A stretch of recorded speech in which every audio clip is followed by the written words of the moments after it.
All right, here we are back at it. We're getting the PuddyMod solid steel sleeve turned and fitted now. That sleeve will go in and out of this rear a few times until we get that perfect fitment and get that proper load on those pinion bearings. And then we'll set that new pinion nut and washer once we get to where we need to be, clean the threads, and we'll have that pinion set.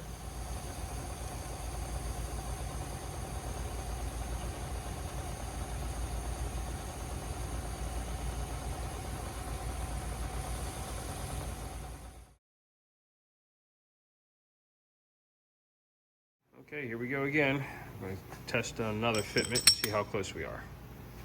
Stand by. All right, we're still a little light, so I'm going to go ahead and take this apart. We're going to take a couple more thousandths off of it, and hopefully we'll get it to where we need to be on the next try. Here we go again. Round, I don't know, 5. Gotta have patience for this stuff. In and out all day long until you get it perfect.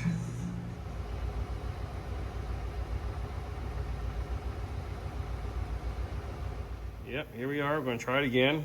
Got a little bit more material removed, and we're going to give it a shot and see if we get that preload. Okay, we got it, guys. Perfect fitment.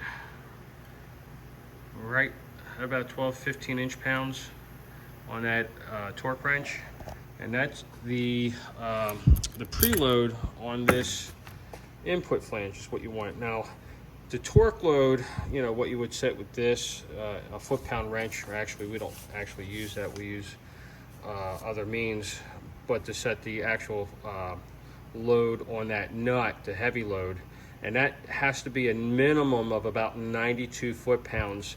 Right now we're at about 180 foot-pounds on that nut, so she's definitely not going to go anywhere. We got 12 to 15 inch-pounds on the load on these two pinion bearings, your inner and outer pinion bearings, with that PuddyMod solid steel sleeve set in the middle, and that's what you want. You need that, you know, that perfect heavy load on there, that and that nice moderate preload on those bearings, so that those build up heat, but you don't also have that pinion ever have the opportunity to want to float. And that's okay. Back in the arbor press, hopefully for the definitely for the last time on this rear end anyway, since we got our perfect fitment.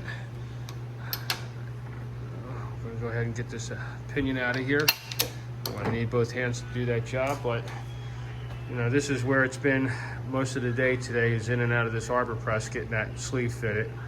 And now that we have perfect fitment on that sleeve, we're going to go ahead and do final assembly on this bottom half of this differential. All right, everything's clean now, back out of the arbor press, and have the new nut out here, washer, PuddyMod solid steel sleeve in place. Everything's lubricated again, and I'm getting ready now to do my final install of this sleeve. Everything is properly fitted now. Overshot it, that first one, and this one actually had to get it down to like a 1/2 thousandths. It's that sensitive. You know, if you're 1/2 thousandths over or under, it makes a big difference on that final pinion torque. So it's essential to really get a super good, proper cut and finish on this thing to get the proper fitment.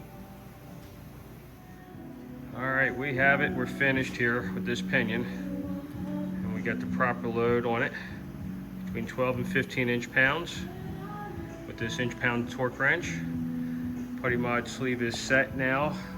There's probably 200 foot-pounds of overall torque on that nut, and this is the inch-pound reading that you want. This is the most critical reading, so that you know that that bearing, you know, is not going to get too hot. It's not going to be too loose. It's got to be just right, and it takes time. And you know, we've been at it all day, as you've seen. And like I said, these things come apart, go back together, come apart a dozen times at a minimum. And this is no exception. And now we're gonna go ahead and put that carrier in, get our backlash set, and we'll get ready to put the cover on it and finish up the job. All right, making sure the torque is correct on all these bearing cap bolts. And we're good that way.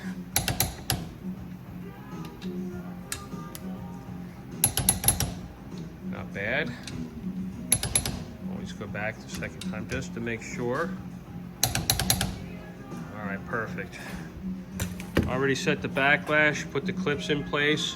Next, we'll put the indicator on it for you guys so you can take a look at it and see where that backlash has been finally set.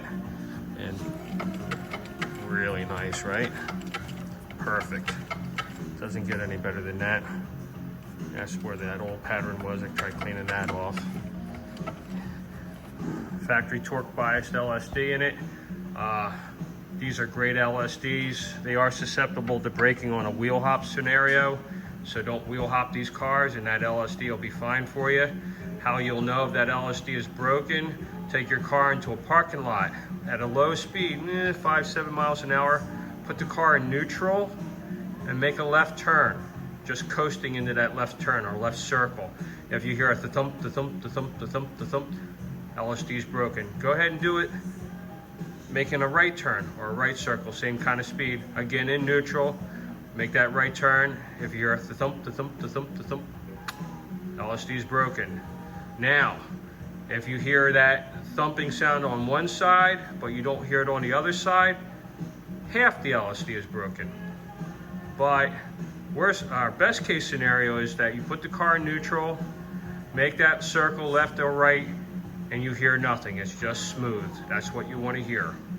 So if you do think you have a problem with your limited slip differential, factory limited slip differential that is, this torque biased unit, go ahead and do that little test, and that will let you know right away quick that if this thing is working like it should or not working like it should.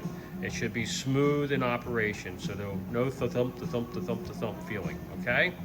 And we'll go ahead and get that lid and start getting that cleaned up, and we'll be doing that install tomorrow. Okay, we're back. Got everything torqued into place. Have the dial indicator set up, and we're going to show you our backlash. Let's see, we'll get the camera in the right place. And we're right at about 3 thousandths, and right where we wanted it to be at. And that is consistent all the way around this gear. So any place you put that indicator at, it's like at 2.8, 2.9, 3 thousandths right there. So it's within tenths anywhere that you put that indicator. So perfect balance, perfect setup. Got a beautiful pattern. You know, we did a lot of work to make sure that happened. We didn't just say, that's good enough. No, we took it apart several times to make sure that we got the optimum pattern, and that's what we did here. Everything is really good. I'm getting ready to go and restore the cover for it now, and we'll be doing that tomorrow. I'm putting the cover in place, and this name here, my PuddyMod name, will come off, and we'll put the client's name in, the gear ratio, the date, and this way you guys have that information when you get this differential. It shows everything there is. You know, you get your build pictures, and you get this written inside here, so we know exactly what you have.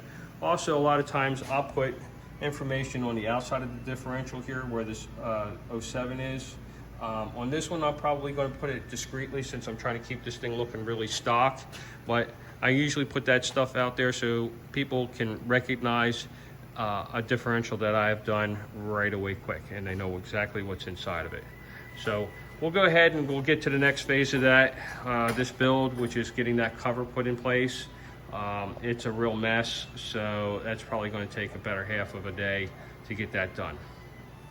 All right, this is the cleaning area. It's a mess out here, but that's why it's a cleaning area. You can see what this cover looks like on the inside. There's that old hardware that we got to clean up. Restore the outside of this, this cover, make it pretty again, look like new, and that's what we're going to do.